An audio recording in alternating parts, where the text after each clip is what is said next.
So you have a choice between either being powerful but emotionless, or just still be a human being but without the power. Yes, right.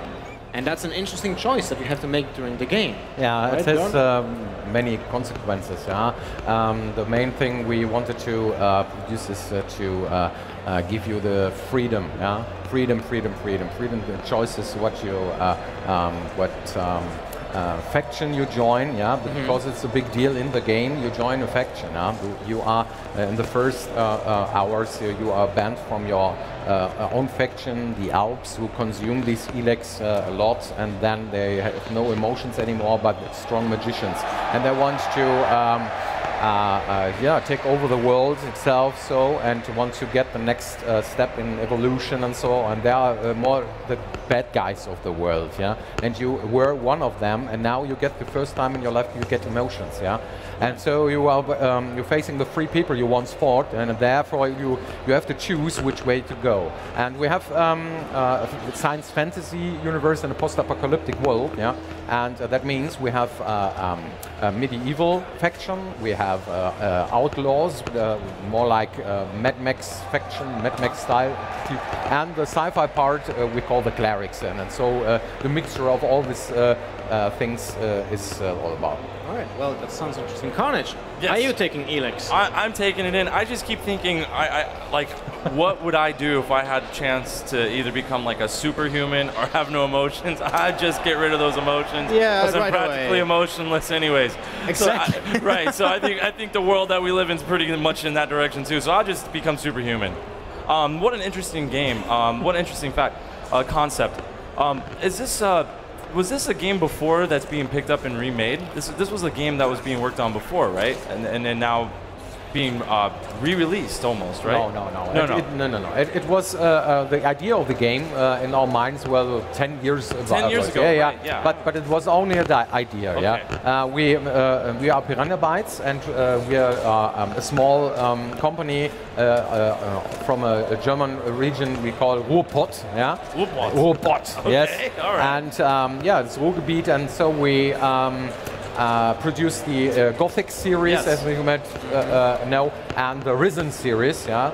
And so always was it fantasy only, yeah? And so we thought about making new setting, new cool stuff, not only to produce only stools and tables of the ancient ones and medieval stuff and stuff like that, only barrels, and so we couldn't see it anymore. And so we like fantasy. Right. We always, even in this game, we have fantasy parts, yeah. But it was a great push in the company when we said, okay, now we can do anything we want, yeah.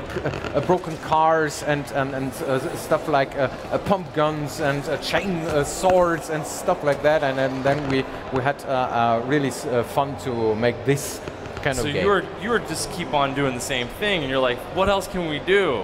We're tired of making just Gothic towers and all this darkness around us all the time. Yeah. I love it, man. This time it's just happy post-apocalyptic work. Happy post-apocalyptic. You're right, like Mad Max people. Is anyone happy in this world? Is this a really sad place? Are people just like okay with having superhuman powers and being emotionless? Oh, I think so. The outlaws, for example, have lots of fun in their hometown. Yes, because they want to. They rob others, and they craft their own stuff with mean weapons, for example. But they also have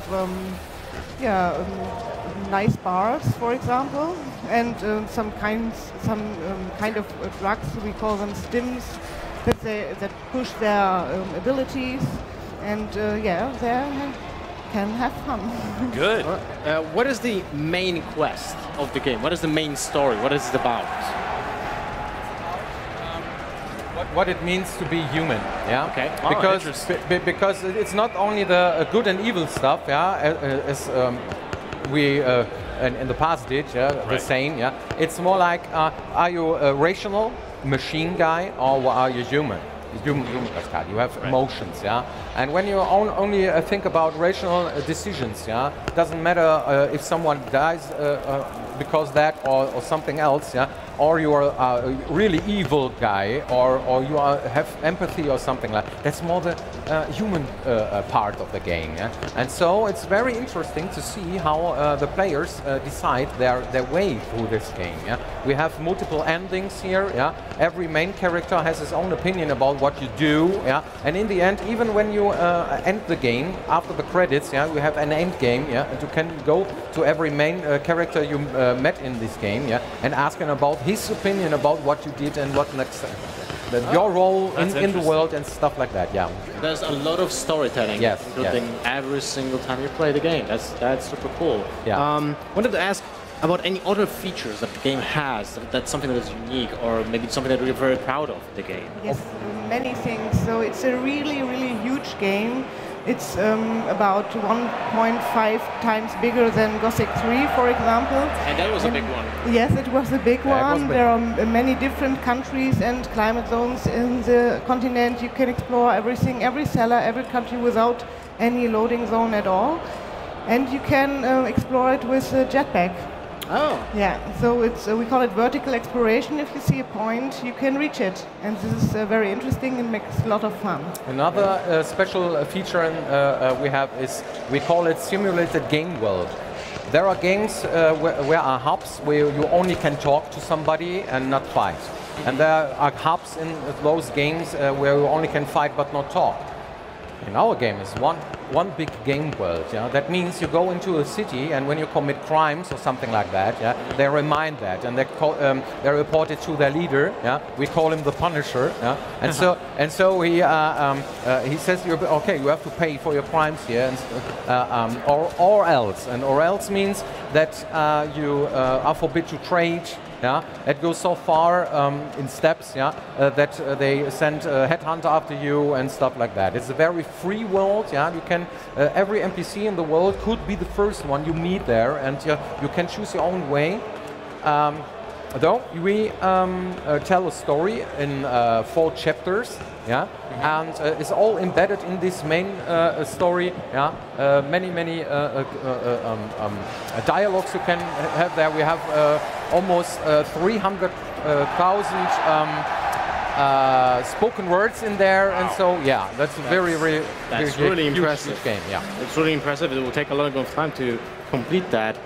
One last question. I actually heard, Björn, that you actually did like the soundtrack for the game? Yes, I did. Yeah, that was the first time. I make music for 25 years now, wow. but only for myself. Yeah, and that it was the time to say, okay, this time I will make the soundtrack. Yeah. That is awesome. Can't wait to hear that actually. The Tavar Desert, hail in the south. We've built our town out of junk and sweat under the scorching heat of the desert sun. With us, the outlaws, the only one who counts is yourself. Everyone takes what they want. Our raids are as legendary as our nighttime shenanigans. Anyone who can't look after themselves here is either too weak or dead. But there are still rules in a world where death is lurking around every corner. The law of the stronger. Your only friends are your guns, a handful of grenades, and a good ambush. Up to now, we've used our heavy weaponry to sweep aside anyone who comes in our path. We bow to no one, no enemy, and no god. Do you want freedom?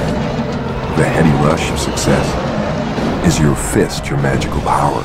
Then join our game, the Outlaws.